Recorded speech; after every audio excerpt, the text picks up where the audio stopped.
Camping is a fun way to be outside and enjoy nature. But sometimes it's not all fun and games. Just like nature itself, it may be beautiful, but there are inherent dangers within. From unpredictable weather to wild animals and tricky terrain, campers can face many challenges. But what if these dangers are just the beginning? This collection of short stories explores the mysterious disappearances of people who encountered these risks while camping. They vanished without a trace, leaving families, loved ones, and investigators baffled and grasping in the dark. On June 14, 1969, the Martin family, made up of William, his wife, and their two boys, Dennis and his older brother, set out for a camping trip in the Great Smoky Mountains National Park.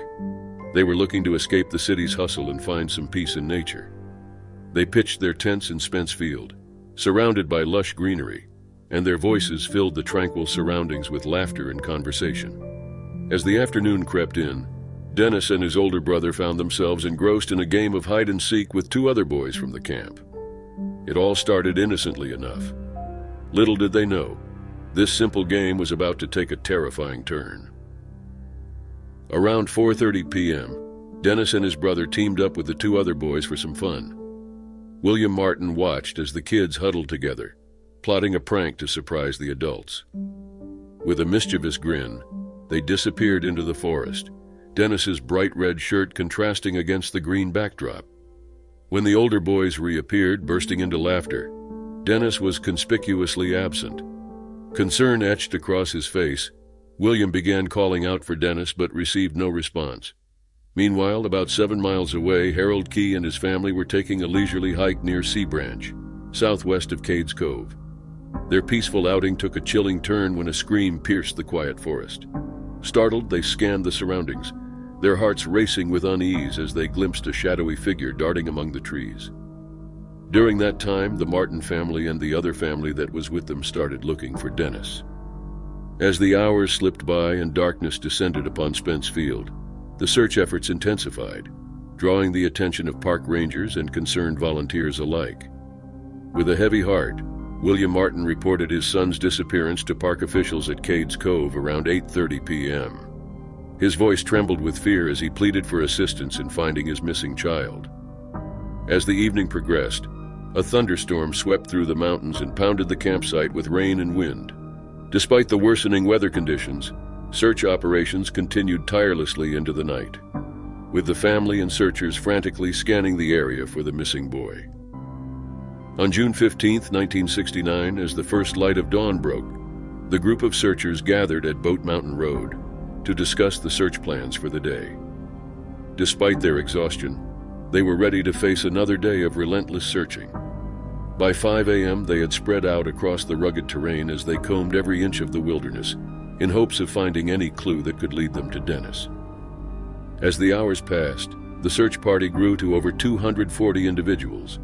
Among them were local Boy Scouts, park rangers in training, and concerned volunteers, all united in their mission to bring Dennis home. In the days that followed, hope began to fade as Dennis remained missing, leaving his fate uncertain and giving rise to speculation.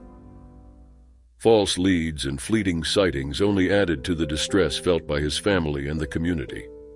It was during this time that various theories and speculations surrounding his disappearance began to surface. 3 main theories emerged regarding Dennis's disappearance.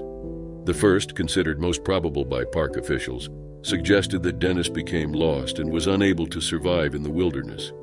The second theory proposed that Dennis may have been attacked by a bear or, less likely, a wild pig, and carried off.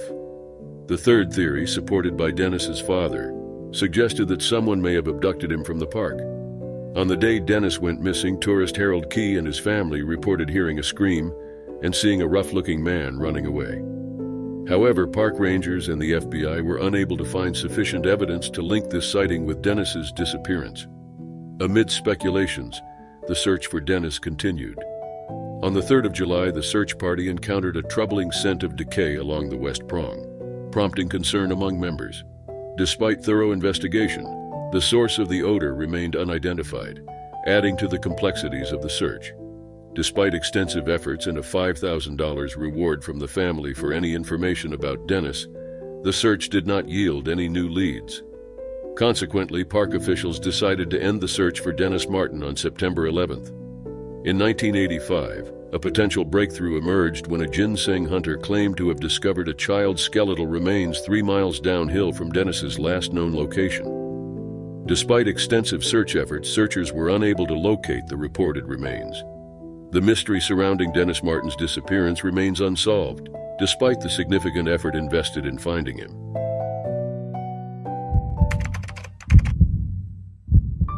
During the summer of 2015, the Kunz family set out on what appeared to be a simple camping excursion to Timber Creek Campground, tucked away in the remote wilderness of Idaho. However, what began as a seemingly routine adventure soon transformed into a complex web of mysteries, shrouded in uncertainty and suspicion. Tucked away in the wilderness near DeOrr, Idaho, was Timber Creek Campground, offering a tranquil retreat from the chaos of modern life.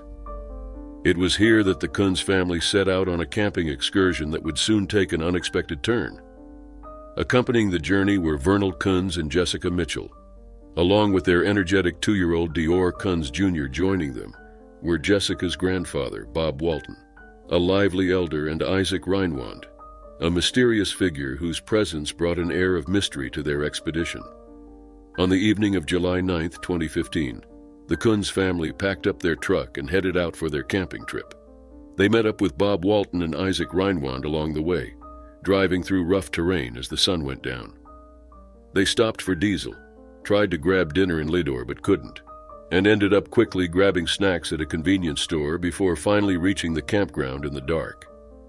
DeOrr assisted his parents in setting up the campsite and building a fire before the family retired for the night. The following morning, the group enjoyed leisure time at the campground. It was also during this time that Jessica asked the grandfather, Walton, to watch over the 2-year-old as she and Vernal walked around the campgrounds. This was the last time DeOrr was seen. At around 2 p.m., while Vernal and Jessica were out fishing with Isaac, the couple realized DeOrr was nowhere to be found. Panic ensued as the campers scoured the campground in a frantic search for their missing son. Vernal called 911 at 2:22 p.m., followed by Jessica at 2:26 p.m., and the sheriff's office received a call at 2:28 p.m. It wasn't until 3:45 p.m. that the search and rescue team arrived. An immediate search effort on the campgrounds in the wilderness was conducted by the family and the authorities, hoping to find clues to the whereabouts of the missing boy. For 2 weeks, teams scoured the area meticulously, utilizing various resources such as ATVs, helicopters, horses, K-9 units, and drones. Despite their exhaustive efforts, no sign of DeOrr or even clues were found. In a surprising turn of events, the Lemhi County Sheriff's Office announced in January 2016 that Vernal Kunz and Jessica Mitchell were being named as suspects in the disappearance of their son. The revelation came amidst mounting inconsistencies in the accounts provided by the couple. According to private investigator Philip Klein, who had been enlisted by the family to aid in the investigation, both Vernal and Jessica underwent multiple polygraph tests, yielding troubling results. Vernal reportedly failed 5 polygraph tests while Jessica failed 4. These failures raised significant doubts about the veracity of their statements regarding the events leading up to DeOrr's disappearance. Several theories surfaced regarding the fate of the missing child. Klein voiced his suspicion that DeOrr might have been the victim of foul play, whether by accident or design. Klein even alleged that Jessica held vital information regarding DeOrr's whereabouts, but opted to keep it concealed, thereby making it nearly impossible to solve the case. Raising further suspicion, when the couple faced eviction for unpaid rent in 2016, some of their abandoned belongings appeared to be linked to their missing child, including DeOrr's camouflage jacket, which he had allegedly worn when he disappeared. Despite these concerning details, the mystery surrounding DeOrr Kunz Jr.'s disappearance remains unsolved. No arrests or charges have been made in connection with the case. Vernal Kunz and Jessica Mitchell separated in 2016, with Mitchell remarrying thereafter. Both individuals continue to assert their innocence, denying any involvement in DeOrr's disappearance and claiming ignorance regarding his whereabouts.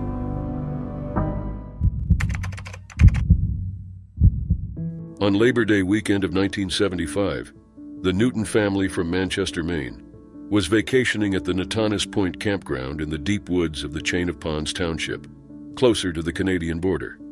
It was a routine camp, and nobody expected it to be the prelude to one of the largest search and rescue operations the state of Maine would ever see. In the morning of September 1st, 1975, Ron Newton set out to get firewood. He hopped into his pickup truck and headed north on one of several dirt roads that forked around the campsites. Kurt, hating to see his father leave even for a moment, grabbed his tricycle and headed up the dirt road after him. Soon he lost sight of the truck, but he kept pedaling. A young woman from an adjacent campsite, 13-year-old Lou Ellen Hansen, saw the little boy furiously paddling up the road and called after him. Jack Hansen, the campground caretaker and father to Lou Ellen, who had been the last to see Kurt Newton alive, drove along the same dirt road not long after Kurt had taken off. He saw the abandoned tricycle close to the dump, an area of discarded trash piled at the end of the road. Assuming it must have been discarded, he tossed it onto the trash heap. Meanwhile, back at their campsite, Jill Newton had lost sight of her little boy while she was washing mud off the kid's sneakers. She asked a few of the neighboring campers if they'd seen Kurt on his bike, and as she was chatting with them, Ron came back. Kurt wasn't with him, he never had been. When the couple ran into Jack Hansen and asked if he'd seen their little boy and his red tricycle, the groundskeeper's reaction must have given them a horrible feeling. Jack had seen the tricycle, yes, but no sign of the boy. He took them to the trash heap, and there was the discarded tricycle. Kurt was nowhere to be seen. The search for Kurt began with initial efforts from the Newton family and other campers, leading to the largest organized search in Maine's history. The local game warden utilized a helicopter equipped with a loudspeaker in hopes of locating Kurt in the woods. During the search, Jill, overhearing volunteers discuss specialized planes used in Vietnam, requested similar aircraft for the search. These planes, capable of detecting heat differentials from great heights, were deemed essential. The state swiftly arranged for a plane to be dispatched from Florida, enhancing search efforts. Over several days, the helicopter continued circling above as Jill Newton and a few friends ventured into the woods. Near Kurt's last known location, they discovered a large hole resembling a child-friendly hiding spot. Jill began digging, with others joining in, but there was no sign of Kurt. On Friday, September 12th, the search ended. Over 3,000 volunteers had scoured the woods to look for Kurt in more than 10 days since he had ridden off on his tricycle. Though the efforts were exhaustive, the greatest the state had ever seen, they turned up nothing. People started speculating about what might have happened. The police thought Kurt might have gotten lost while trying to find his way back to the campsite and ended up going in the wrong direction. With temperatures dropping below freezing at night, there were worries about whether Kurt could survive without proper shelter. On the other hand, Kurt's parents thought he might have been kidnapped and taken across the Canadian border into Quebec. To explore this possibility, they put up missing child posters in Quebec, especially in French, hoping to reach anyone who might have seen him. But despite their efforts, they didn't find any solid leads or answers. The disappearance of Kurt Newton, the blonde-haired boy who vanished in the woods, remains one of Maine's most troubling unsolved mysteries. On August 20th, 2004, a seemingly ordinary family camping trip turned into a chilling mystery that continues to baffle investigators to this day. Garrett Bardsley, a 12-year-old boy from Utah, was fishing with his father at Cuburn Lake when he decided to return to their camp for a change of clothes. Despite the camp being only 250 feet away from the lake, Garrett never made it back and has never been seen since. Garrett and his father were part of a larger group, consisting of 18 other scouts and 6 or 7 adults. Garrett had managed to get his shoes, pants, and socks soaked while fishing, and he felt uncomfortable in the wet clothes. He told his father he wouldn't be long and would soon be back at the lake to try and land a fish for breakfast. The rest of their Boy Scout group were camped up the hill at the Cuburn 4 campsite, a mere 150-250 feet away. They had walked the trail several times before, so Garrett's father, Kevin, let his son head back to camp while he continued fishing. Curiously, after 20 minutes, there was no sign of Garrett ever coming back to the lake. This made Kevin grow concerned about what was taking his son so long to return. He returned to the camp to see what had happened. only to find that Garrett was nowhere to be found in the cabin. None of the other Boy Scouts had seen him at the camp either. Panicked and confused, Kevin sounded the alarm and alerted the other individuals who were in the campsite as well as the authorities. This triggered a massive search operation involving hundreds of official and unofficial searchers. The searchers searched the area on foot, horseback, and with the aid of specially trained hounds to find any trace of Garrett. The search continued into the night on Sunday, August 21st, with the hope of finding the missing boy alive and well. However, as the days passed, those hopes faded, and the search became somber. Despite the exhaustive search, the only evidence that the searchers found was one of Garrett's Nike socks. It was discovered about half a mile from where he disappeared in a rugged granite boulder field. According to Summit County Sheriff Dave Edmonds, the sock appeared to have been taken off a wet foot and wadded up, consistent with what they knew about Garrett. After 9 days, Garrett's official search was terminated. However, the family, many devoted friends, and volunteers continued the search after the official search was done, going back at least twice a week until October. After the 2004 winter, more searches were conducted but produced no results. The case has been featured in various media outlets due to its curious and intriguing nature. Up to this day, Garrett's story continues to raise awareness about missing children and the importance of keeping them safe. We may never know what happened to Garrett, but his disappearance instigated dozens of conspiracy theories. Some speculate that he was attacked by a wild animal, possibly a mountain lion or a bear. Others believe that a stranger or a family acquaintance may have abducted Garrett. Some even suggest that he may have fallen or been injured in an accident while exploring the area and could not get help. However, no evidence exists to support any of these theories. The mysterious disappearance of Garrett Bardsley remains an unsolved case that continues to baffle investigators. As the years pass, the mystery deepens, leaving more questions than answers. Chelsea Grimm, a 32-year-old woman from San Diego, California, has been missing since September 28, 2023. She was last seen in Williams, Arizona, during a cross-country road trip. The circumstances surrounding her disappearance remain unclear, and her case is currently classified as missing. Grimm set off on her journey on September 24, 2023, intending to attend a wedding in Connecticut. Accompanying her was her pet bearded dragon, Roz or Roxy. Originally, she planned to fly to the wedding, but the airline's refusal to accommodate her pet led her to decide to drive instead. On September 27th, Grimm arrived in Phoenix, Arizona, where she met her sister and a friend. The following day, she canceled plans for lunch with the same friend. Later that day, she was seen at a motel in Seligman, attempting to book a room. Witnesses described her as disoriented when she tried to pay with euros instead of U.S. currency. Grimm contacted her parents from the motel, informing them that she would not make it to the wedding in Connecticut due to the trip taking longer than expected. She expressed her plan to camp nearby for a few days before returning to California. On September 28th, a police officer found Grimm's vehicle parked near a war memorial in Williams County, Arizona. She explained to the officer that she had become emotional after taking photographs for a lost soldier project and did not want to drive while upset.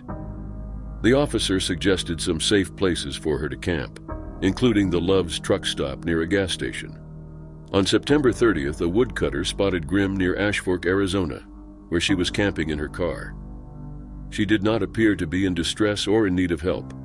Since then, there has been no contact from Grimm. On October 3rd, hunters found Grimm's white 2019 Ford Escape SUV, abandoned in the middle of Forest Service Road 6 in Kaibab National Forest, northeast of Ashfork, Arizona. The vehicle had 2 flat tires. The following day, Grimm's parents filed a missing persons report with the Phoenix Police Department when they were unable to reach her. Grimm's wallet, cell phone, sleeping bag, and bearded dragon were missing, but some clothing and a camera were left behind in her car. The car was locked and showed no signs of a struggle. There has been no activity on Grimm's phone records, bank account, or social media since her disappearance. The police found no evidence of foul play in Grimm's disappearance. The case seems to be leading to a dead end with no new leads. Despite the lack of evidence of struggle, many have shared their thoughts and theories about Chelsea's mysterious disappearance. Some believe that Chelsea Grimm was in some kind of mental health crisis due to her distressed and confused state. because as a photographer, she would not have left her camera in the car when she left. Others believe that she had met with someone and that there was a possibility of her being abducted, probably the reason of the euro bills instead of the dollar bills when she tried to pay. While others believe that the case is simply just like many others. She had her tires deflated, and outlaws used this as an opportunity to mug her or kidnap her. In response to these theories, the Grimm family took matters into their hand when they hired a private detective to assist the police in the search. But so far, these efforts have been unsuccessful. The mystery of Chelsea Grimm's disappearance continues to baffle everyone involved. As the investigation continues, her family and friends hold on to hope for her safe return.